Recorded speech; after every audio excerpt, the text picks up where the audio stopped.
Welcome, wonderful listeners, to the Shadow and Starlight Podcast, where two friends deep dive into popular fantasy and romantasy books. We get into the stories, characters, world building, lore, and more. Most importantly, we'll have a damn good time while we do it. So buckle your seatbelts for this wild roller coaster ride of emotions, magical worlds, and laughs. I'm Kinsey. I'm Kana.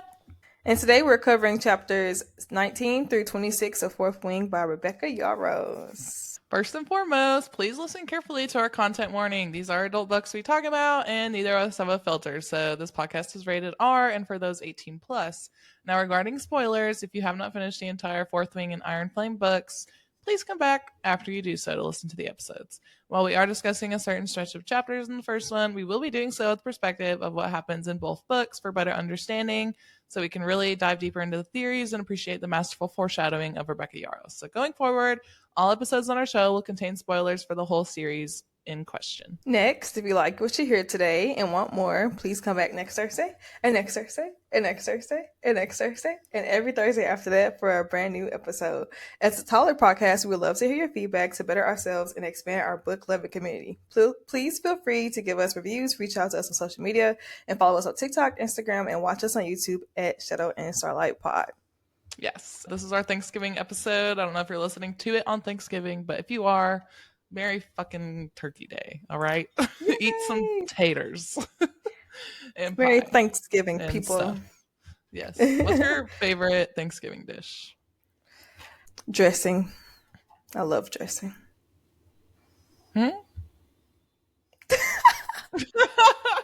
Wait. Dressing. Salad dressing. No.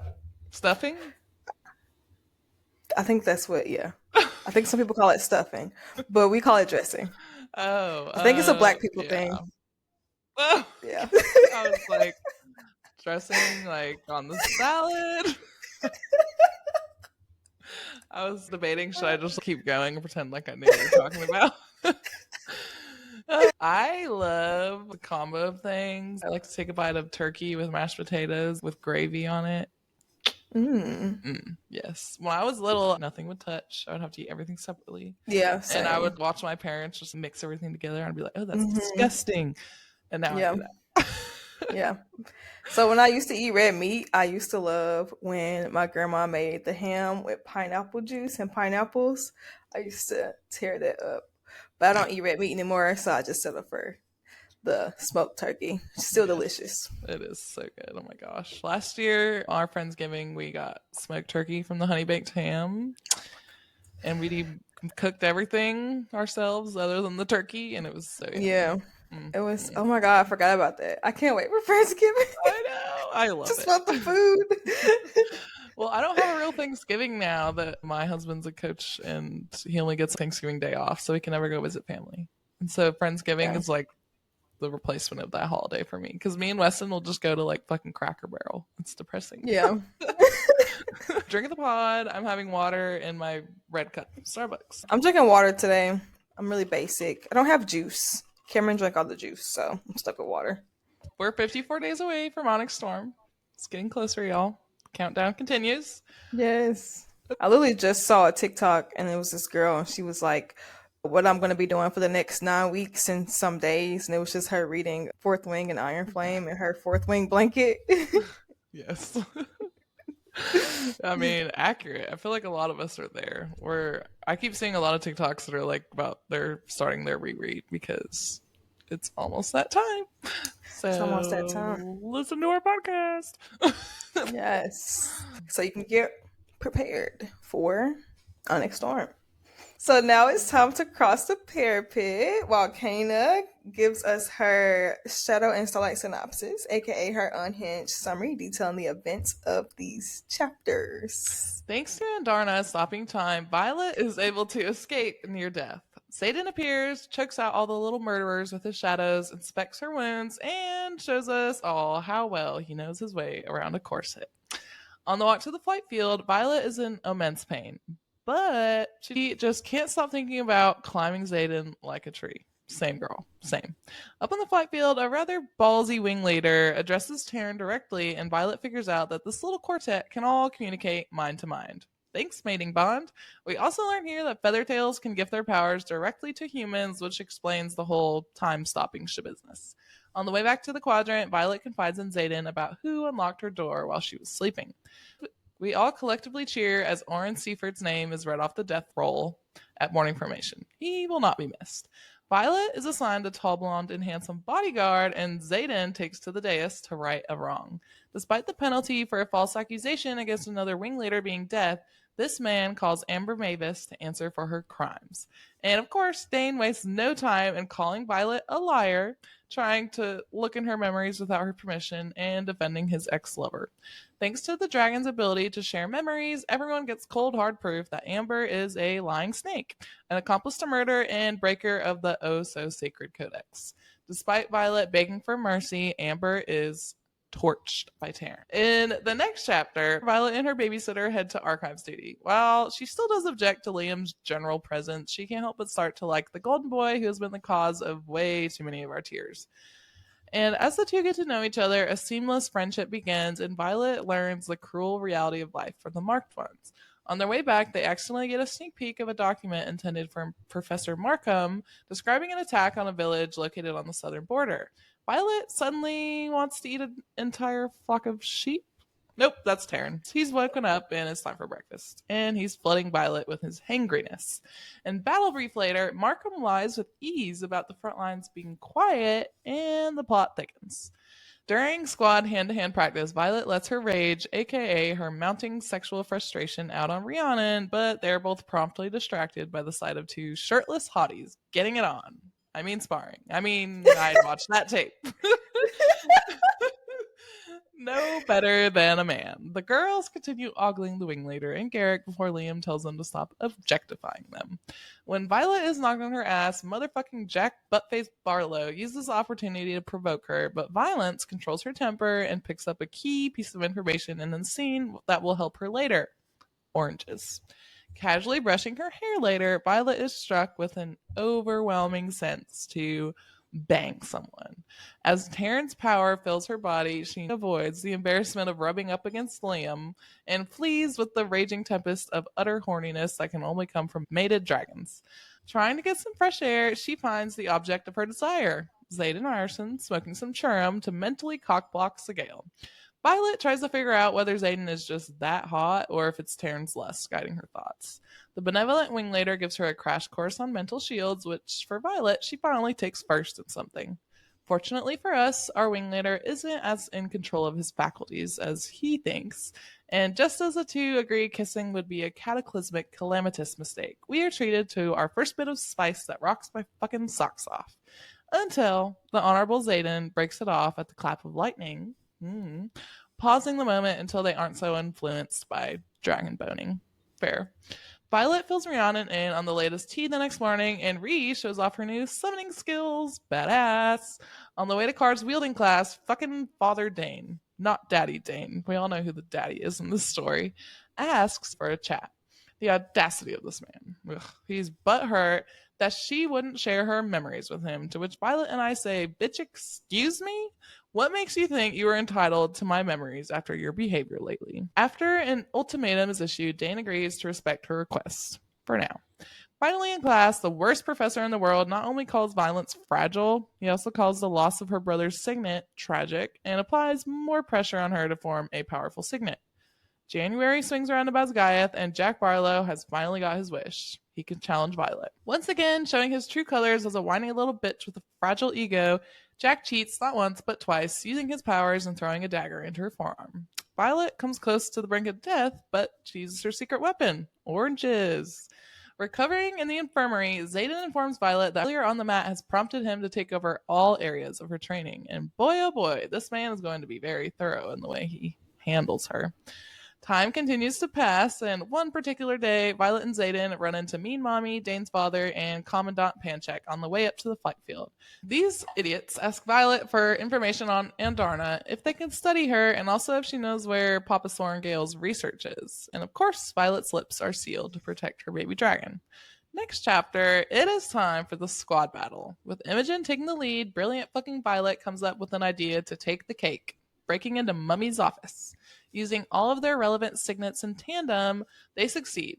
In the general's office, Violet finds more evidence of frequent border attacks, conscription protests, and a funny-looking dagger/letter opener. Sus. After their high-risk and high-reward escapade, Violet presents an up-to-date Navarian military map while leadership tries to pick their jaws up off the floor, and Xaden bows his head in respect to her brilliant idea. The reward for winning the squad battle is a trip to the front lines. Yay, I think. During their tour around Montserrat, Mira and Violet share a touching moment as they are unexpectedly reunited. Later, Big Sis catches two sneaky little first years slinking out of a heavily fortified military position, and after a verbal ass whipping, she joins them to visit Rhiannon's family.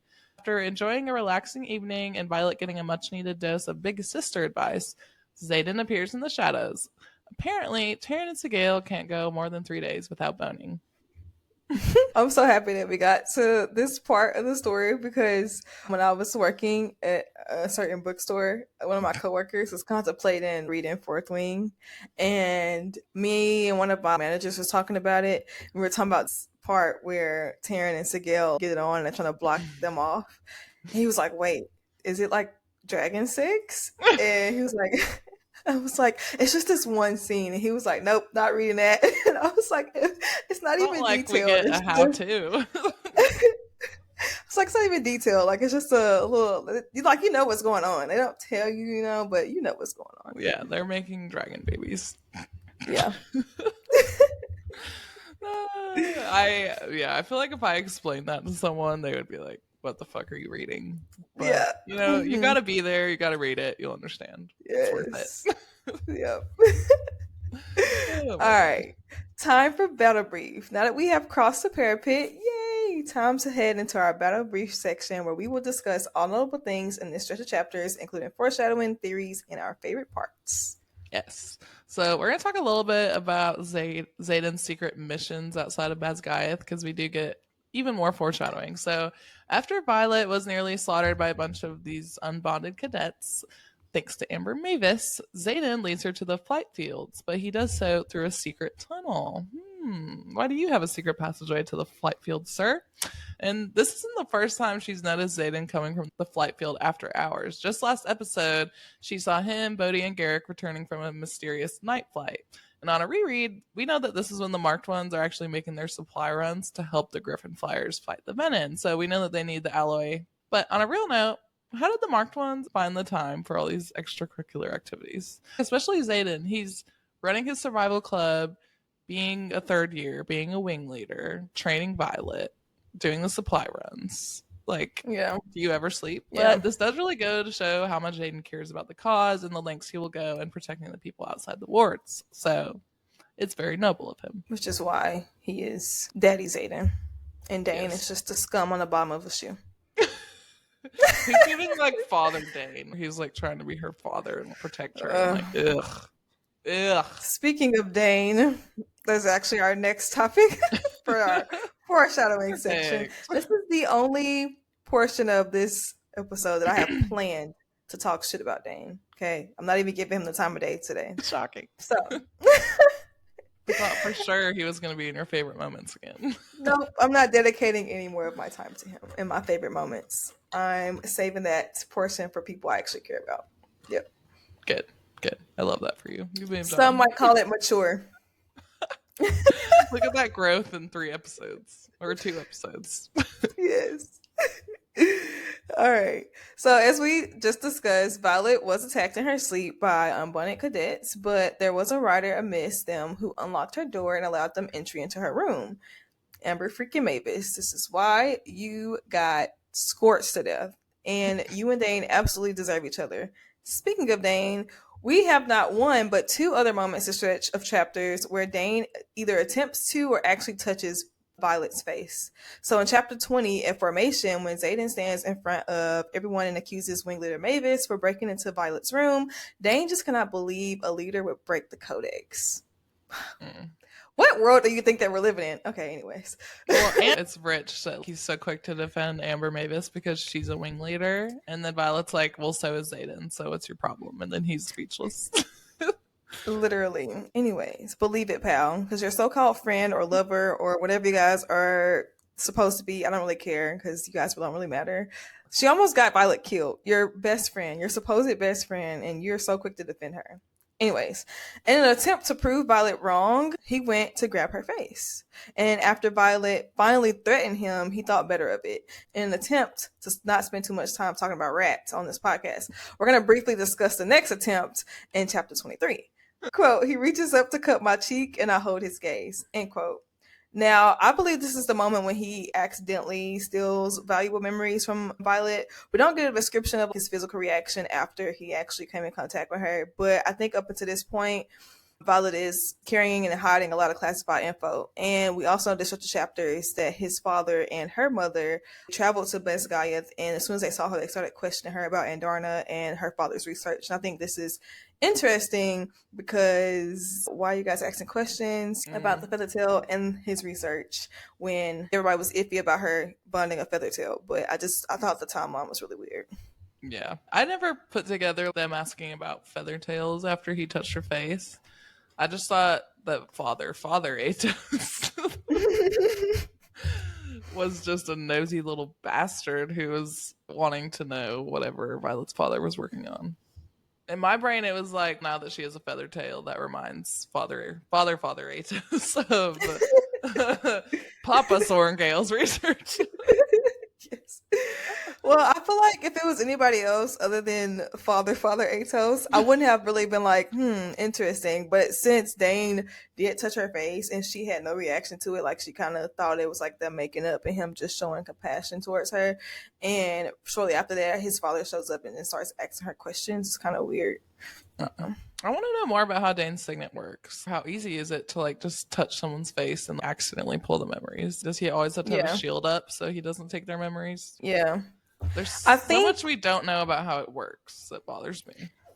Yeah. I think you mentioned this in our first episode of Fourth Wing, how he accidentally stole her memories, but at this point he's still learning how to control his signet and he's slowly learning it as he's going. So I think that in this case, maybe it was a very vulnerable conversation. So you wouldn't imagine his like shields being up in this instance because he's feeling a lot of emotions and they're making up and, you know, he's just trying to be nice. So in this moment, I feel like his shields were down. So I think he's just like slowly learning as he's going. But then when this happened and he saw what he saw, then after that, it was just all intentional, you know? Yeah. Well, also, we have to talk about the Iron Flame interrogation when she's able to choose what she's thinking about or recalling at that moment. And that's how she's able to make Dane see all the shit that Barish is lying about. So I'm like, is that just like a one-time thing or is it whatever she's currently thinking about? I don't know. Maybe he's able to just rifle through them. It could be a combination of both because he did say it was an accident. So it's like, how did he accidentally pull that specific memory? And it might be that was like the most prominent one because they were talking about her memories in that moment. And she was panicking because she was hiding so much. When he does pull the Athbane memory where he sees Xaden say that they were in Athbane, that's when he tells his dad about it. I don't think she was thinking about that in that moment. So I don't know. Yeah. I don't know. I don't trust this mofo. Hopefully we get more information about him next. No, not hopefully, but I hope we get more information on his treacherous. You're like, I don't want to learn a fact about this man. That's not relevant to the story. No. All right, next we're gonna get into the secret attacks and I was gonna say thickening conspiracy, but that just sounds like wrong. It sounds sexual. I don't know. I'm in the gutter. But anyways, by this point, we know that Basgaiath and his leadership are keeping some heavy-hitting secrets. So while Liam and Violet are on their daily archives run, they get that peek at the scroll that's intended for Professor Markham, and it's not classified. It reads as follows. The conditions at Somerton are of particular concern. A village was ransacked and a supply convoy looted last night. The pair expected to hear about this in Battle Brief, and they were both shocked and exchanged some glances when Markham came in and was like, yeah, the front lines are pretty chill. Let's talk about a battle that happened years ago. And then later this stretch during squad battles, Violet stumbles across similar scrolls in her mother's office, so all describing attacks and weakened wards. So she's like, okay, so this is happening all the time and we're not learning about it. So the attacks have only increased over time, and yet the cadets not learning about them. And some of the missives on Lilith's deaths were requesting for reinforcements and saying they don't know how much longer they can keep their position, specifically the one in Athbane. In hindsight, we do know that the increasing frequency of attacks directly reflects the desperation of the Griffin Flyers to defend themselves against the threat of Bennett outside the wards. Because in Iron Flame, Brennan tells Violet that he estimates they have like 6 months until they're totally fucked, basically. And in the end of Iron Flame, the Venom breach the wards actually way sooner than that. So this is giving some foreshadowing to exactly how dire the situation is outside the wards, because we really don't know, but we know that the wards and the outposts are being attacked even more. And that's just because the Griffin Flyers are so desperate to get their hands on the only material that can kill Bennett. Yeah. So wait, I'm confused a little bit. I have questions. Yeah. I'm thinking. So, okay, the wards weakening, is that because of the Venom? Are they weakening the wards with, are they like sucking all the magic out the wards and that's how they're weakening? Or is it the Griffin Riders? I think it's the Griffin Riders, because the alloy and the outpost is what powers the wards, and then the Griffin Flyers keep stealing it. And I'm guessing they can't make it fast enough to keep them at full strength. But also, I'm not 100%. I feel like it could be something else too. Yeah, I don't know. I don't know. Maybe we should Reddit, look it up later. Right. I trust Reddit with my life. I feel like this stretch of chapters raises a lot of questions for the readers. Obviously, Navarre's leadership is hiding something, and what is it? And I feel like it's funny because when she went to Montserrat after winning the squad battle, she like tells her sister, I thought everything was okay, we're not learning about this in battle brief. Well, it would take literally all day to just break down every single battle that happened. So I feel like that was kind of a deflect from Rebecca Yarros. Yeah. And I feel like at this point, like, yeah, I feel like at this point, like, we got some red flags going up, and then later on we get like, oh, it's nothing. Just, don't worry about it. Like, this happens all the time. Yeah. But this is definitely a deflect, and we're like, oh, okay, everything's cool. And then big plot twist. So yeah, I feel like obviously they're not going to tell you everything, Violet. Right. Yeah. So yeah, I feel like the questions that we get this stretch are really important as far as like the foreshadowing for what's to come. Because big plot twist. Oh, it's a lot. Next, we're going to talk about Liam and his oath to Xaden and Xaden's responsibility for the Mark Ones. After the big attack, Xaden assigns Violet a bodyguard, or as she refers to him as a babysitter, because if she dies, Xaden dies and he cannot risk his life. So Liam, the babysitter, is very dedicated to his job and mentions several times that he owes Xaden his life. Quote, all I can say is that your survival is essential to Ryerson's and I owe him everything. Everything. End quote. Now, we do learn some interesting things from Liam.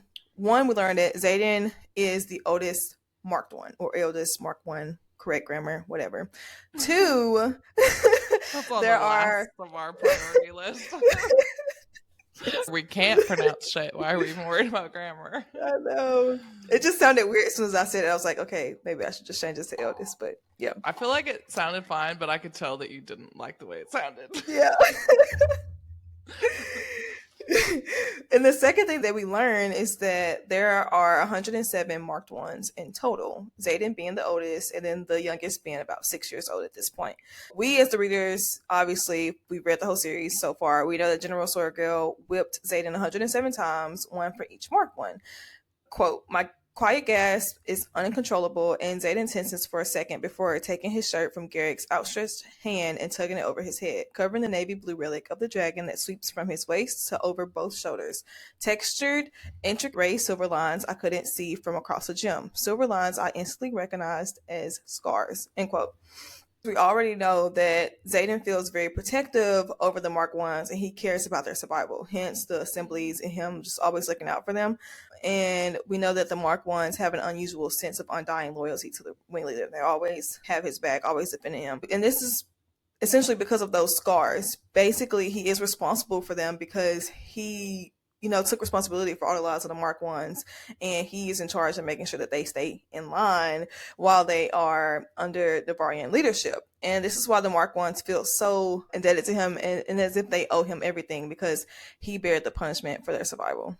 Yeah, it's just like so wild that even if just one betrays Navarre, his life is forfeit. It's so fucked up. It is so bad. What the hell? I have beef with Navarre. All right, let's dig into Xaden the Intrinsic. So up to this point, we know that Violet has had many scalp prickling experiences, which is Xaden reading her intentions with his intrinsic ability. And I wanted to wait to discuss it until we got to a little later. So at this point, we have a little more like concrete pieces of foreshadowing to this being his second signet. So I want to talk about when Xaden's basically interrogating Taryn to find out how Violet was almost murdered. He glares right at Taryn, to which the dragon responds, "Do not dare to try and read me, human, or you'll regret it." So I feel like this is foreshadowing to his signet, but also it isn't, because on a reread, I thought this was like Taryn, he knew about Xaden being an intrinsic and he was warning him, like, don't try and read my intentions. But it's confirmed in Iron Flame that Sigale actually kept the secret from her mate. So it's interesting. We actually know that Taryn doesn't know about his abilities, but it does still feel like foreshadowing because it kind of gets our minds thinking that way. And then later in the scene, Xaden also tells Violet that hidden abilities could be the most important currency they possess, which is a huge clue. So we know that his biggest hidden ability is that he can constantly read people's intentions, and it's giving him so much information about everyone around him. And we do get other clues in addition to just these ones about his intrinsic abilities. So the knowledge of Sigale bonding one of Xaden's ancestors. Also, I don't think it's in this stretch. It might have been the one before, but this is how he ended up getting the second signet in the first place, because it's technically forbidden. So that is a big one. And I also love how Xaden and Violet both have two signets, even though he doesn't have two dragons, but it's like total power couple vibes. I love it. Yeah. Yeah. And then this stretch of chapters also marks the infamous evidence of Violet thinking something in italics and Xaden responding out loud to her thoughts. Yes. And she's like, wait, what? I said that out loud? Bitch, he's reading your mind.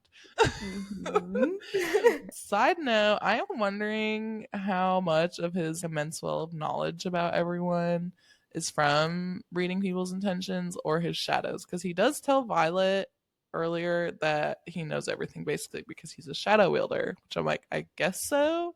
Is it like an Azrael Akatar situation where his shadows like whisper shit back at him or he can hear through them? But I also feel like that may just be a deflect to I'm an intrinsic and I have to find another way to explain how I know so much about everybody. What do you think? Well, we know Xaden is infamous for skirting around the truth, so yes, that he is. We'll probably never find out. I love how she planned this dialogue, because I love how he's telling her, like, your secrets are going to be your biggest, most powerful weapon. And we know that people with intrinsic abilities, like, the price for that is death. So obviously he's keeping it so he can stay alive, but it is also his most powerful weapon because he knows so much and nobody knows, like, that he got his information and he has to keep it to himself or he'll die. Okay. Though Violet was lucky enough to bond two glorious dragons, her largest one is mated to none other than the infamous wing leader's dragon Sigale. And given their age difference, a problem arises. Xaden being a third year, Violet being a first year. So mated dragons cannot stand to be away from one another. And this is where the age gap comes into play. So inevitably, next year, their dragon's tolerance will be tested because they have to be separated due to Xaden graduating soon.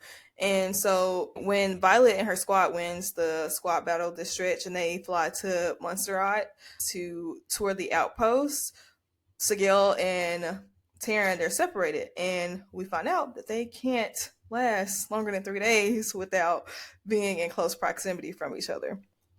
And I think this is important to highlight because this is just a glimpse of the struggles not only that the dragons will face in book 2, but Violet and Xaden will face too, given that by then they will be all close and cuddly. So I feel like I'm just in the gutter, but like they have to have proximity to each other. I'm like, does that mean they need to get their fuck on? It might just be like separation anxiety. I mean, that's probably it for sure. Yeah. But in my brain, they can't stay away from. We know dragons have like a very low tolerance for anything. Low tolerance for being away from their mate and low tolerance for bullshit. Yes, for basically. Sure. Especially Taryn. He's too old to deal with that shit. No. All right, we're going to talk about our first glimpse of a dark wielder. So thanks to Buttface Barlow, Venom have officially entered our story. Ding, ding, ding. Red Rim dies. Pay attention. Quote, but I stay on my feet until his hands clasp my face. Agony fills every cell in my body as violent, vibrating energy rips through me with an intensity that makes me feel like he's cleaving ligament from bone, muscle from tendon. I scream as I'm shaken by an internal force I don't understand, as though he's forcing his own power into my body, shocking me with 1,000 stings of vibrating energy, end quote. The people were originally theorizing that this was his signet and that it was pain projection. I've seen that a lot. But actually, Rebecca did confirm in an interview that what he did on the mat in this specific scene is actually a Venom ability. So my first thought that he was channeling from the source and forcing all that power from Violet into that moment, giving her like that pain reaction. But I feel like if he was channeling in that moment, we know that it physically drains the area and the people around them. So I feel like that would have been noticeable if he was actually channeling in front of everybody. So I actually don't think that maybe was what happened. I think he was probably Venom before the sparring.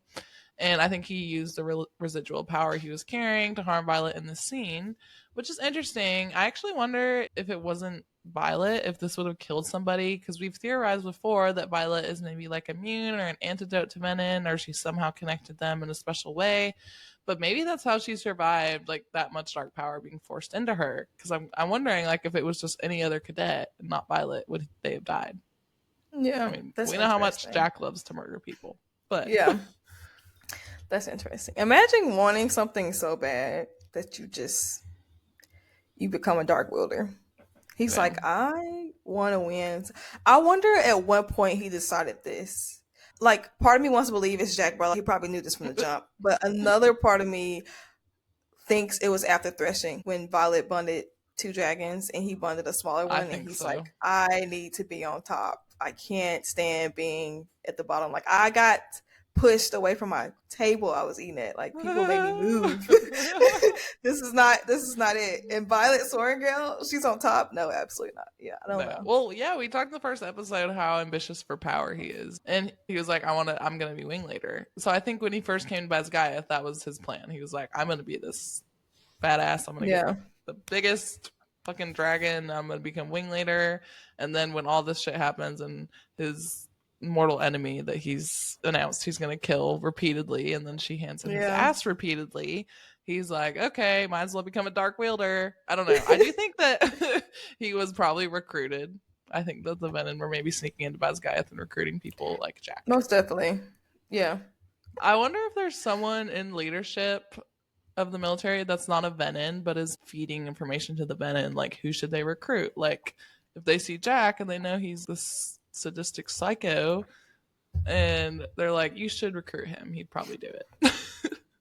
Well, I definitely think there is somebody on the inside helping them because I don't know how they would do it all by themselves. There's always an inside man, I feel like. And Yeah. we know that at some point they disguise as scribe. So it just kind of questions who's the snake here. Yeah.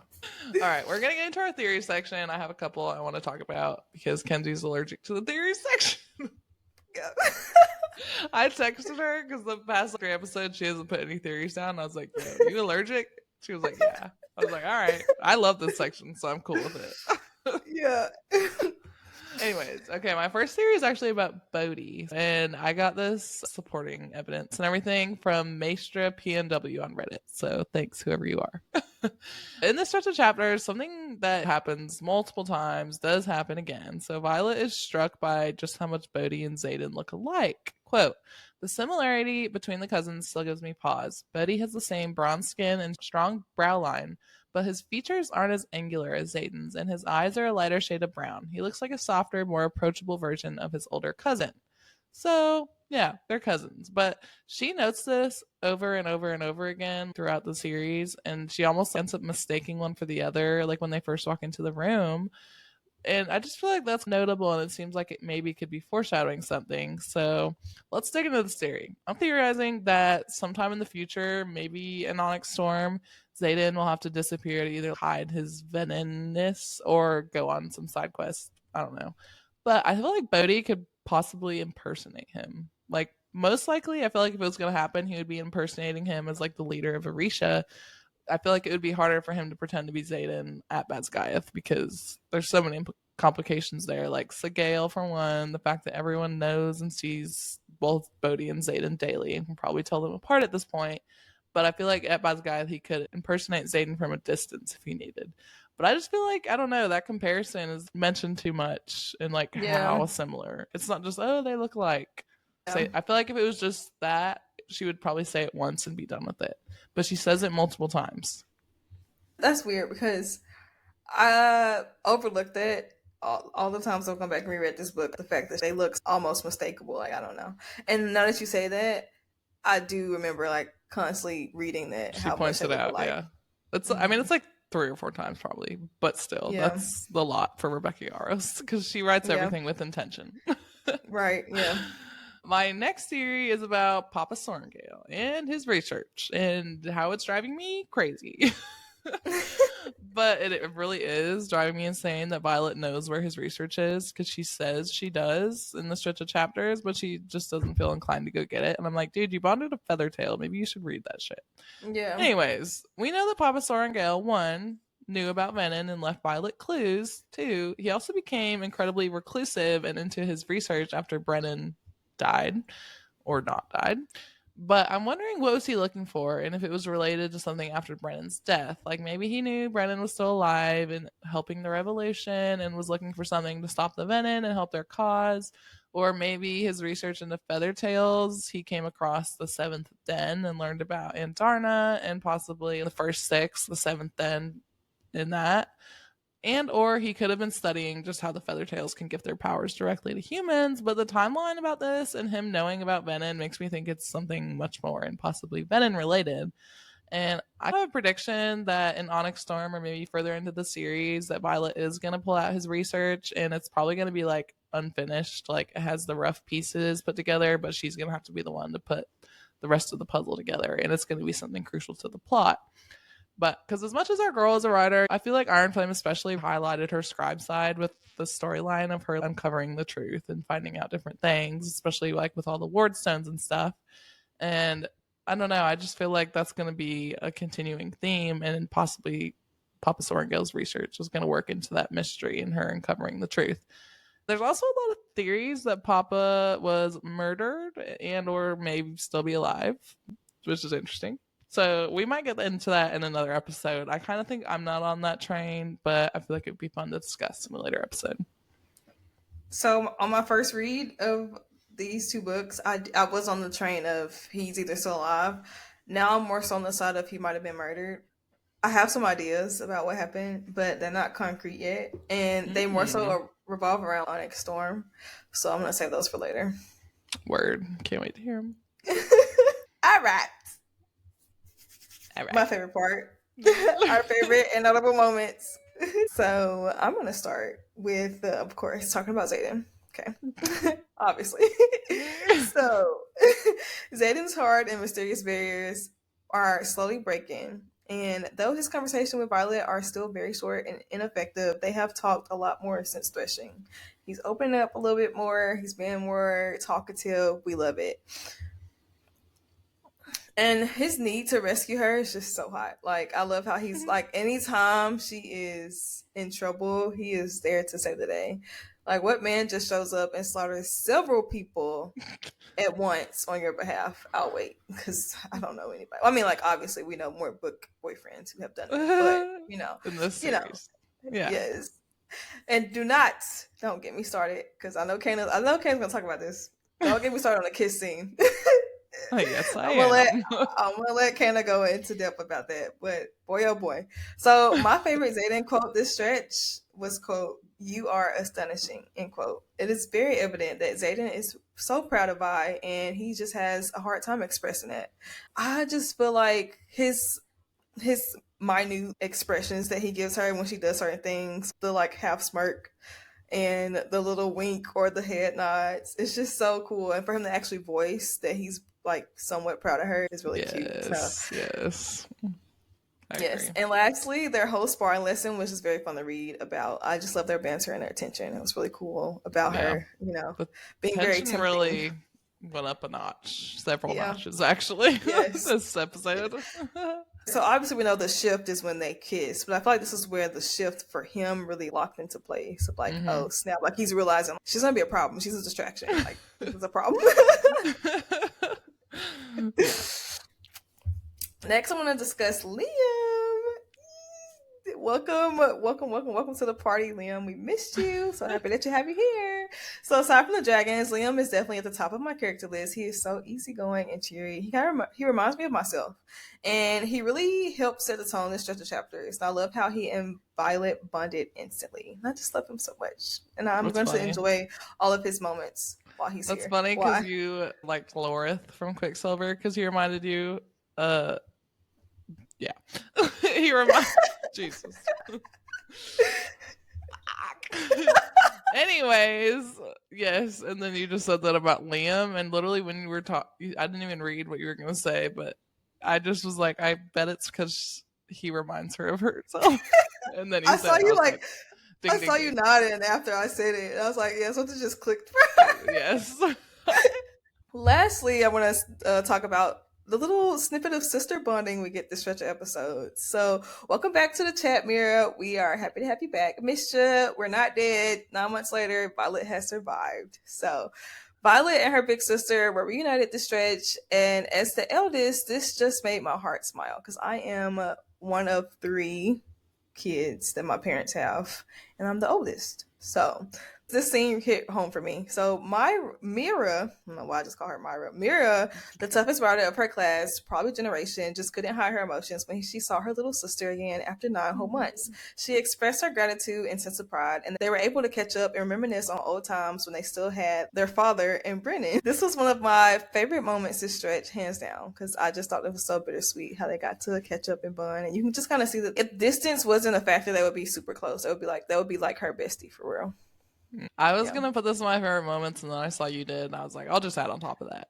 I'm the youngest, so I'm not the oldest, but I do have 4 siblings, 3 sisters, and so it also hit home for me when Violet hugs her, and then everything from the past, however long she's been at Basgaiath, just comes flowing out of her, and like all hits her, and I feel like I've had those moments where shit will be going down, life be happening, and then I just have a phone call with my sister, like we hang out, and it just all comes out.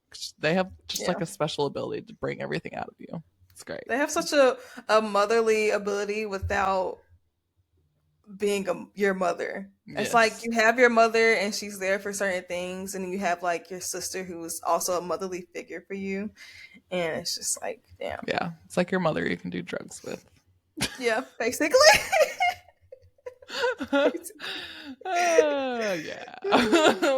Basically. Anyways, one of my favorite moments was once again female fantasy friendship. So when Violet remarks that Xaden is the most powerful writer of their generation, Rhiannon reminds her, quote, "For now, he's the most powerful writer in our generation for now."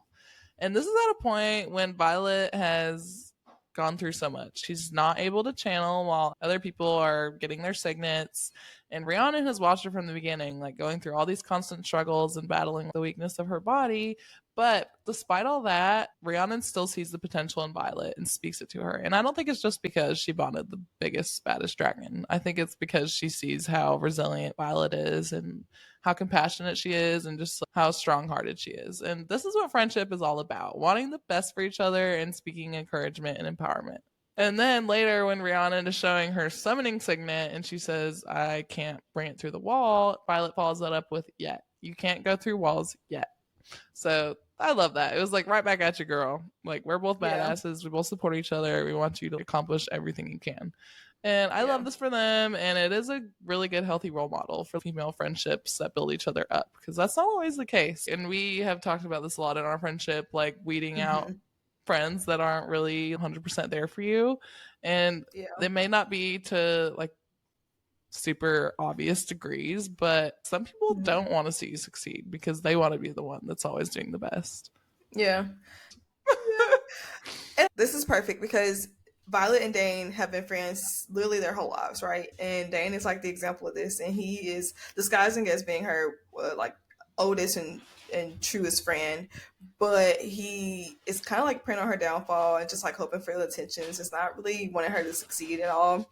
Violet uses the amount of time they've been friends as an excuse to be like, oh, he's my oldest friend, like he's just looking out for me. I feel like we find ways to make excuses for those people, and it's like, For yes, yes, it's like, yes, we've been friends for this many years, but things do change, and people tend to find themselves in two different points of their lives, right? sure. So at this point, you know, Dane knew Violet as this weak girl who was sick her whole life, and now she's on a season of elevation, and she's bunted like a badass dragon, 2 dragons, and she's doing so good. And I feel like it's hard for him to see that versus what he's seen her whole life. And it's crazy how the friendships in this book, you can relate them to your real life. Because I feel like, again, we've both experienced these things. And I feel like personally with my experience, it was more so we were in 2 different places in our lives. And I think it was just hard for them to see that. You know what I'm saying? Yes. And 100%. I was in Violet's place making excuses like, oh, we've been friends for over 10 years. Like, you know. Yeah. So. Well, yeah, that was one of the many reasons why Mackenzie and I bonded, is we both had ex-best friends that we had friendships with for many years, and eventually realized that like that wasn't for us. We either outgrew them or we realized they were toxic. And I actually do feel like fantasy books and like all these books that I love have really helped me grow, because I feel like if you don't even realize it when you're reading it in the moment, like reading about Dane and her's whole friendship and like seeing that, like, yeah, I shouldn't excuse things just because they're my oldest friend, which is what I was actually doing at that time with the friend that I had. I was saying like, okay, I know why you are the way that you are, so I'm just going to excuse your behavior. And then also we've been friends for like almost 10 years. So, but don't let that stop you. If this isn't giving Violet and Rhiannon your friendship, it's not, you know, you deserve better. But I do love it. Yes, I also think that this like also just proves the normalcy of the whole thing. Like, it is normal for people to outgrow each other. It's normal for people to be in 2 different places in their lives. It's normal for friendships to end. And though it may seem crazy after spending 10 plus years with somebody, like, it's normal. Yeah. And you'll get over it eventually. Yeah. Life changes, people change. Like, there's no need to have ill will. Like, it is literally in our human nature to adapt. So, all right, let's talk about the kiss. I loved how this scorching hot kiss was obviously amazing just in itself, but I loved how it was written into the story and how it advances their relationship. So the 2 are clearly like not wanting to succumb to their feelings and their attraction for each other, but their dragons doing their thing actually weakens this resolve and causes them to collide in this super hot scene. And that actually adds to the story, because once they get a taste, like, they gotta have some more. Even though they try to avoid each other and not talk about it after, of course, like, they just can't stop thinking about it. But I feel like the fact that her signet was actually working to the scene is just the cherry on top. It was such great writing by Rebecca. Quote, "A flash of lightning burns behind my closed eyes, followed by the boom of thunder. Thunder snow isn't uncommon around here, but damn does it summarize how this feels. Wild and out of control." End quote. There's nothing hotter than a kiss that's just like ravenous and wild and out of control. But with someone that hot that has a dragon, oh my god, just kill me now, I'm dead. But yeah, her signet, like literally lightning, just happened while they were kissing, and I was like, oh my god. Yeah. Foreshadowing for another type of unexpected. It just fit the scene so well, and the fact that she had her signet that early and didn't know it was even cooler. Yeah. And somehow it's even hotter that a very morally gray person that Xaden is refuses to act on that desire and like eventually breaks it apart and like, you have got to leave. Very noble of him.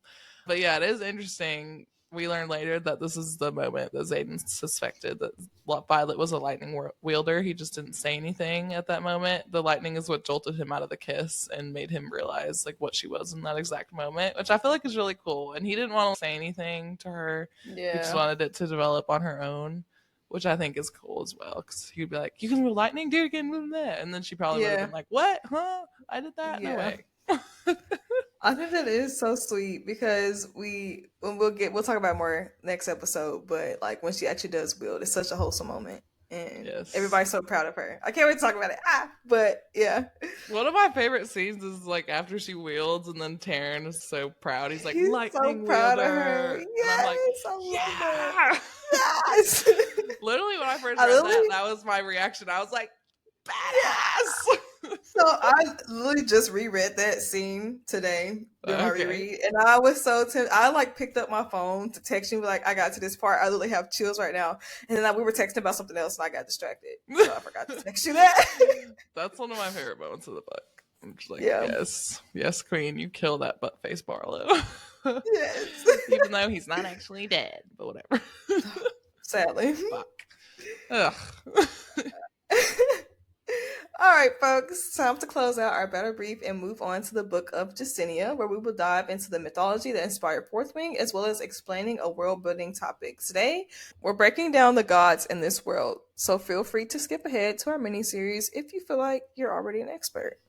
Yes, so for the mythology, we're going to be diving into the meanings behind some of the god names. So Malik, this name primarily comes from Arabic and Persian origin during the late Bronze Age and means king.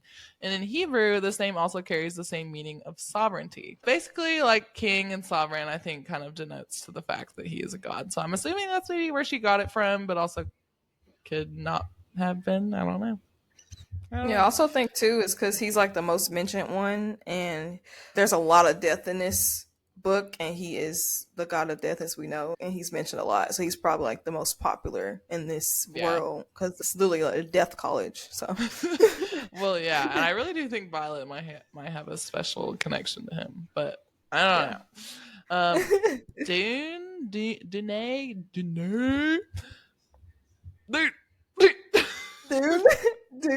Is that how you say it? I'm overthinking. Yeah, it's Dune. Okay, Yeah. Dune comes from the Gaelic name Don, Donn, which means brown or dark. So I don't really feel like that's related, but I do have a random fun fact for you. Dune is the 27th most popular name in Ireland. Is that what popped up when you looked it up? Yeah, and then I was like, weird, but okay, I'm wrong with it. Okay. Since it doesn't have a connected meaning to the story, I had to include a fun fact or something. Yeah. Cool. All right. Yeah. Zanal, unfortunately, does not have any meaning in the real world, which was likely just Rebecca inventing a character at this point. Yeah. And Amari, I'm assuming that's how you say that, a name of Hebrew origin, means eternal. In Sanskrit, it translates to goddess. In Greek, the meaning is immortal. Really cool how all these cultures overlap with similar meanings. Anyways, yeah, let's move on to our magic portion of Myths and Magic, where we're going to break down the gods that we just learned about. In this fictional world, religion is polytheistic, meaning there are several different gods to worship, and there are various temples mentioned within chapters, such as the ones of Shantara and Orisha. There are temples here where humans can visit to appeal and worship the gods. So confirmed by Taryn, we know that the dragons do not worship the same gods, or probably any gods at all, and they view them as, quote, puny. Malik, let's talk about him. So he is the god of death and also the god that we know the most about, like we just said. He's assumed to be male, and every morning after Deathfall is announced at Basgaeth, it's concluded with the phrase, we commend their souls to Malik. So when a human dies, their soul is basically sent to meet Malik, who has the power to basically condemn them to torture and send them to hell, or I guess pass them on to the field of wildflowers, or who the fuck knows. In terms of religious practices, it is custom to burn the belongings of the deceased in order to pass them along to the other world. And it is a grave offense to Malik to keep the belongings, which Violet actually does. So after Liam dies, she ends up keeping his letters to give to his little sister Sloane. So considering that we know that to be a grave offense, that's also why I think she may be connected to Malik. Just because Malik kind of let that slide. And then in Major Rorley's Guide to Appeasing the Gods, they claim that he who does not burn for Malik will be burned by Malik. So sounds like this dude is super serious. Yeah. Basically. Yes. So Zanal is the god of luck, and humans often send a prayer to this god when they need a dose of luck on their side. We do not get many references of this god, but Violet mentioned his hands and smile and uses male pronouns to describe him. June is the goddess of war, and Taryn also refers to her as the goddess of strength. Like the other gods, humans make appeals to this female god in temples and prayers for strength and victory in war. At the very top of our god hierarchy, Amari stands as queen of the gods. Violet states at one point that Rhiannon's high cheekbones and oval face reminds her of Amari. At another point, Xaden describes Amari as having the ability to design a woman. Cherubs are usually carved at the feet of statues of Amari, and it seems people pray to Amari for various reasons of aid, worship, and more. Yeah. So, not very many gods. We don't really know much about them other than obviously Malik. But yeah, I don't know. I just love talking about all the parts of the world building, everything that went into her creating this world. That's what we're going to continue to do. Yeah, and I also love how consistent she was with the world building, especially with her religious system in this book. She was very consistent about mentioning the gods and talking about them and describing them. So, yes, I love Rebecca's writing. She's good. So good. All right, folks, moving on. Time to head to the flight field, where every week Kana and I will do 2 to 3 miniseries unique to our podcast. They won't be the same every week, so keep tuning in for all of the fun. Yes. So first up is song association. So we're basically just gonna share what song we think relates to the character or scenes in this chapter. Mine was the song "Trouble" by Camilio. It just screams Xaden and Violet. Shout out to my friend BB that also listens to this podcast for introducing me to it. And she was actually like, dude, this is the perfect Xaden song. And I was like, dude, yes. So nice. Not only does it sound like Xaden could be singing it, I feel like it really sums up how he feels about Violet and how he views her. So, quote, swear she might kill me, but at least I'll die with a smile. Never been so free as when I have her by my side. She's going to be the death of me. I call her trouble.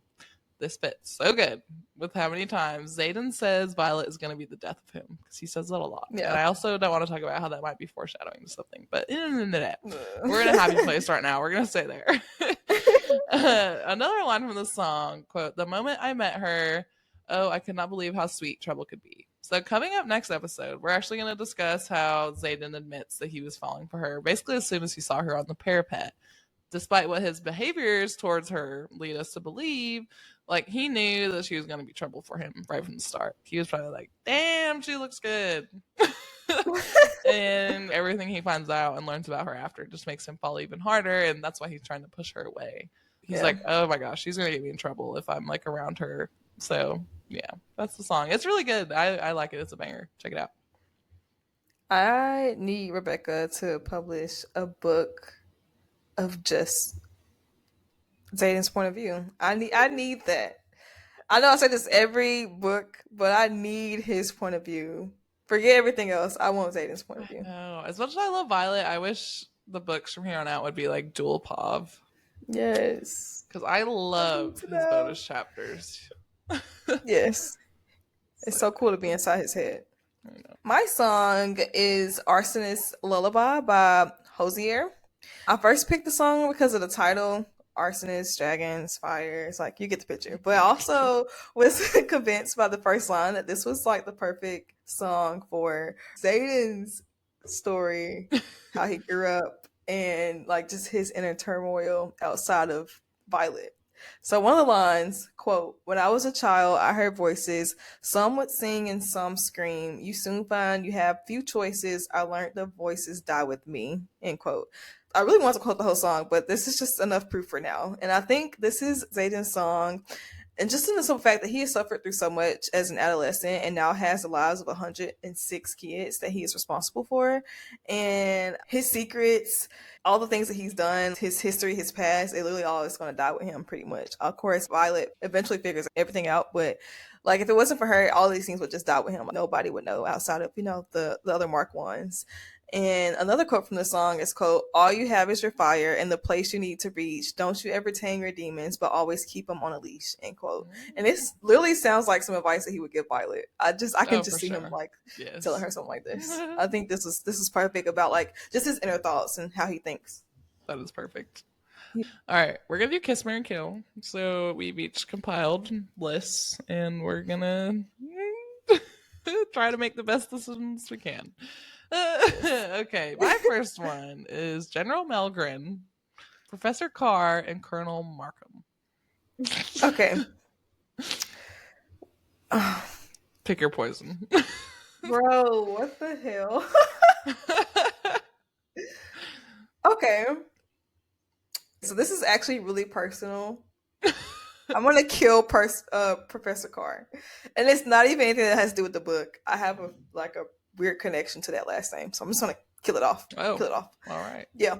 I'm gonna marry Milgren because he has the largest dragon, and I'll kiss Markham.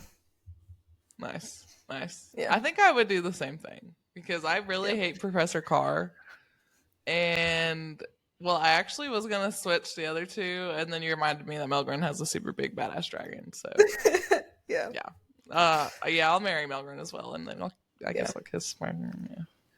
Wingspan. the whisper. Wingspan does matter, guys. Yes. Well, and Melgren's old, so I'm thinking he'll probably die sooner than Markham would. Yeah. Hopefully his really dragon won't be too sad in the future. Yeah. So my first is Dane Atos, Amber Mavis, and Oren. I didn't feel like looking up his last name, so I just did his first name. Seifert. Yeah. Sounds like a bitch ass last name if you ask me. All of them do. Yep. Oh, fuck. Well, I have said that I've forgiven Dane enough, so I guess I'll marry him. For everyone that's not watching on YouTube, you're really missing out on the facial expressions, especially in this mini-series. I was like, I'll marry Dane, then I was like, Oren. Ugh. Yeah, Oren's dead. Okay, pissed me off too many times. As much as I hate Amber Mavis, Oren's much worse. So I guess I'll kiss her. I think I would marry Dane just so I can give him shit his whole life and just be his hate for existence. I would love that. I would be a revenge honored. Marriage. Yes, I would be honored to marry Dane. Thank you. I would actually kill Amber because she just seems very whiny. Like I feel like she would be the bane of my existence, and I would kiss Oren because I feel like he's a pretty decent lay. I don't know. Why? He would be decent. I could tolerate him. So. I feel like anyone in the Writers Quadrant can probably lay it down. I don't know. I'm not gonna say it like that. Oh, you're thinking about Dane. Yeah. I love how you're like, yeah, Oren and Jack can probably lay it down, but Dane, nah. He had an elder, and they stopped messing with each other. It was not because of seniority. We know why Amber Mavis stopped messing with Dane Atos. I know, dude. It wasn't because of the codex. Dane was so rigid on the codex, but we know. Well, I guess we assume that he was banging Amber. So I'm like, you clearly don't care about the rules. Only when it suits you, just like Amber did. She only cares about the rules when she agrees with them. Yeah, right. Hypocrites. All right, my next one is Taryn. I looked. Taryn. Why would you do this? Taryn, Zayden, and Toothless. No. Where the hell did Toothless come from? My brain. Oh my gosh. Why? Because I knew this would be like an impossible decision for you. Well, obviously. Fuck. I can't even voice this. I would cry if I have to kill one of my dragons. So Zayden has to die. I'm sorry. He's gonna become Vident anyways. At this point, there's no saving me. Yeah. Bye. Oh, damn. Somehow I knew you would do that. I was like, she's gonna kill the dragon. No, I can't. I would probably. Men. I would probably kiss Taryn because Sigil actually scares the shit out of me. I feel like she would kill you just for looking at him, so you might as well just kiss him. Might as well just kiss him. And then Toothless, I would marry because he's actually like my favorite dragon ever. We all know this. He's my favorite. Yeah, like you, Zayden's dead. Except for I would marry Taryn and just hope that Sigil doesn't come for me. I'm just gonna pretend she doesn't exist in this hypothetical timeline. because I just feel like marrying Taryn and enjoying all of his humor and his quips was just the best thing ever. And then I'll kiss Toothless because he's really cute. He is cute. Oh my god, this live action. Kana sent me the trailer for it as soon as I woke up this morning. I was like, it looks just like the animated version. I'm so excited. I know. I actually kind of like that. A lot of people were bitching in the comments. They're like, why did you even remake it if it's just going to be shot for shot? But I'm like, no, like there's actual acting. Like, yeah. And I love how Toothless looks the exact same. Like, even his mannerisms in the trailer. I was like, yep, that's Toothless. Yeah. I feel like I knew that they wouldn't have a problem matching Toothless up because I feel like even though How to Train Your Dragon came out so long ago, even then Toothless was very detailed in the animated version. I wasn't really too surprised when they were able to really match him up because I feel like the CGI back then was still top tier with making Toothless. So there's some old movies where the CGI is better than what we got now. Yeah. Kind of sad. All right, back to Fourth Wing. We got a little sidetracked. It's okay. Anything for you, Toothless. My next one is Brennan, Jack, or Liam. Jack's dead. Jack is so dead. Okay. Obviously, I'm gonna marry Liam. Obviously. I guess like his Brennan, but I really don't want to because I've been holding off on my Brennan hate, but I actually don't like him and I think he might be a traitor. Wait, no, I think I talked about that in episode 1. Yeah. So I haven't been holding back. Yeah, I don't like the man. I don't trust him.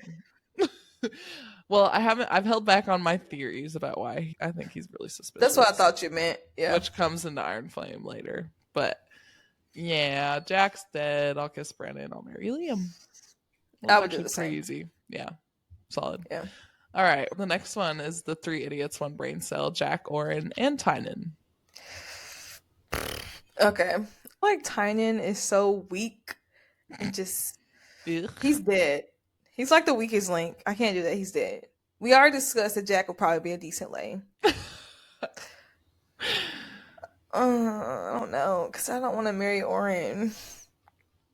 Okay, wait. Orin is dead. Okay. I'll probably marry Tynan and kiss Jack.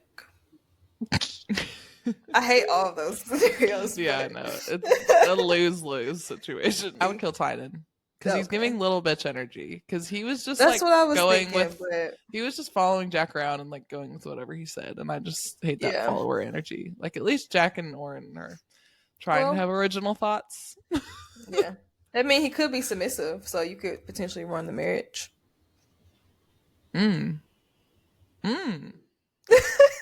I'd marry Tynan. I changed my mind. Good thinking. Yeah, I guess I'll kill Orin. I don't know why I hate him more than Jack. I feel like Jack did way more fucked up things. Well, I think it's just because Orin literally like tried to kill her in her sleep. The most offensive. Yeah, true. Thing to the Codex. Yeah, and he was pretty generally annoying. Yeah, and I guess I'll kiss Jack because he's probably a good kisser. Hate to say it. Yeah. It feels wrong to admit anything slightly positive about Jack. Yep. My last one is Xaden, Sigil, or Andarna. Is it weird I'm still gonna kill Xaden? Damn. Not really, because they're dragons. I know. Dude, I was never mind, I can't talk about that. Okay. It's a House of the Dragon thing because I was rewatching a part today where, well, actually, I mean, I guess I could. It's not really a spoiler. A dragon died, and I was just like on the verge of tears. No. Anyways, bye, Xaden. I already have enough book boyfriends. I don't need you. Yeah. But I love you. I'm sorry. Forgive me. Yeah. I'll marry Andarna because I feel like she's super badass. And Sigil, I'll kiss you because I feel like that would kill. Yeah. She doesn't roast me on the spot.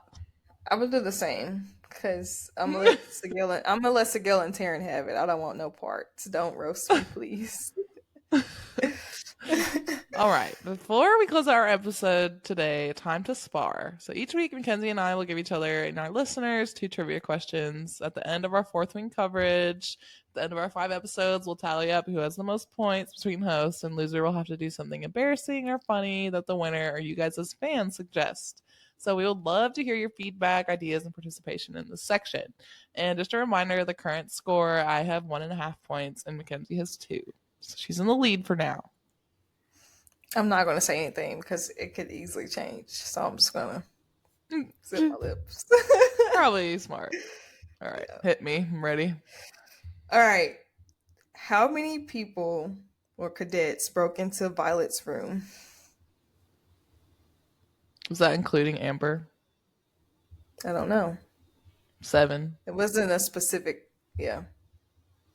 Yeah, including Amber, yes. Gotcha, bitch. Okay. All right.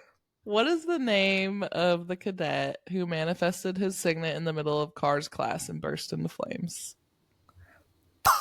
Super weird name, too. Freak. I don't know. Mushin' Betty. Yep, nope, wasn't going to get what that. What kind of name is that, first of all? I remember that. It's like the worst name I've ever heard, actually. Yeah. Mushin'? What? Yeah, yeah, no. What was Amber Mavis's dragon name? Clade. Fuck, okay. I thought my questions were easy. Yeah, you went easy on me today. You've been giving me historical questions. Did you feel bad? I was trying to get questions that were like hiding in plain sight. Oh my god. I gotta stop asking you names because you look up literally the meaning of every name. I'm pretty good with names, I'm not gonna lie. Usually it's the numbers that get me or like dates or something. I don't know why I'm giving you this information. I'm definitely keeping this for future reference. I should not have said that. Okay. All right. In the squad battle, what does the squad from First Wing steal and present? An egg? Well, no. Oh, wait. No. I'm thinking I'm too far ahead. I'm rereading, and I was thinking about mentally the rereading. Other one. I was thinking about the other battle, the war games. Okay, wait. What is first? I'm trying to remember who brought what. Were they the ones that brought the scribe out of his sleep? No. Wait. Oh. Okay, I'll give you, for your second guess, you only get half a point. Okay. Freak. I literally remember this. I don't remember. God, just give it to me. It was Professor Kaori's handwritten manual on the personal habits and flaws of all active dragons. I do remember that scene. I was gonna do the scribe one, and then I was like, no, I'll do this one. Cool. Okay. Look at you coming back. Well, it's not over. There's still 2 more episodes. So, and I got overly confident in Quicksilver, and then you whooped my ass on the last episode. So anything can happen. All right. So the current score after today's is I have 3.5 and Kenzie has 2. So it's still a tight race. Be prepared. Great. That's all I'm gonna say. I remember Amber's dragon's name because on the dramatized audiobook, when she's about to die, she's like, Clade! Ew. You know, it's gross. I thought it was more of like a cry. Yeah. She just sounds very whiny. Yeah. I over-dramatized the dramatized audiobook. All right. That's a wrap, folks. Thank you for tuning in to our coverage of Fourth Wing by Rebecca Yarros. We cannot wait to keep digging into all the theories and continue preparing for Onyx Storm with y'all. Join us next Thursday for more Fourth Wing coverage, where we will be covering chapters 27 through 33, pages 336 through 430 for your reread or to refresh your memory. Yes, always. We appreciate any and all feedback from you guys, our wonderful listeners. So please reach out to us on socials. Tell us what you liked, what you didn't, or just reach out if you want to talk about Empyrean theories or just books in general. This is a toddler podcast, and we would like to see it grow with your help. So please take the time, leave us a review. It means the world. Whenever we get a review, we're like kicking our feet up and texting each other. So please do it. Follow us on social media and all major podcast platforms for a freshly baked episode to be delivered directly to you next week. Bye, friends. See you next week. Bye, friends. We'll see you next week.